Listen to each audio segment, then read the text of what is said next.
Par le passé, on m'a demandé à plusieurs reprises si les fumées de soudage pouvaient créer des risques au niveau de la grossesse et de la santé reproductive. Pour essayer de trouver la réponse à cette question, je suis allé chercher des études scientifiques récentes sur le sujet. Si vous voulez en savoir plus, je vais mettre dans la description de la vidéo un lien vers l'article de blog qui parle de ce sujet, dans lequel vous pouvez retrouver justement l'information sur les articles en question. Le premier aspect, c'est l'impact des fumées de soudage sur la fertilité masculine. Certaines études semblent démontrer qu'il y aurait une baisse de la fertilité potentielle chez les soudeurs, notamment chez ceux qui soudent l'acier doux, et c'est encore plus prononcé chez ceux qui sont également fumeurs. Mais j'ai également trouvé d'autres études qui semblent un peu contredire ça en disant qu'il n'y aurait pas d'impact nécessairement.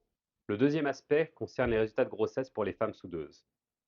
Encore une fois, certaines études sembleraient démontrer qu'il y a un risque plus important d'avoir des bébés prématurés ou de petite taille chez les femmes qui respirent des fumées de soudage. Ce qu'il faut également savoir, c'est que les fumées de soudage vont être toxiques pour les cellules placentaires, ce qui pourrait également impacter le développement du bébé. Mais d'autres études vont vraiment souligner l'importance plus significative de facteurs ergonomiques par rapport aux fumées de soudage, donc ce qui est du bruit, des vibrations, du transport de charges lourdes, etc. Le troisième aspect sur lequel j'ai fait des recherches, c'est sur les résultats de grossesse lorsque le père est soudeur. Les études sembleraient démontrer qu'il n'y a pas d'impact sur la santé au niveau de la prématurité des bébés de petite taille ou des malformations congénitales lorsque le père est soudeur.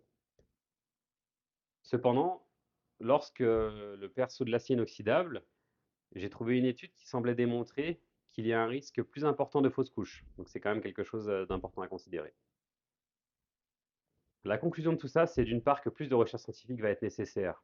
Les résultats sont encore assez limités et même parfois contradictoires entre les études.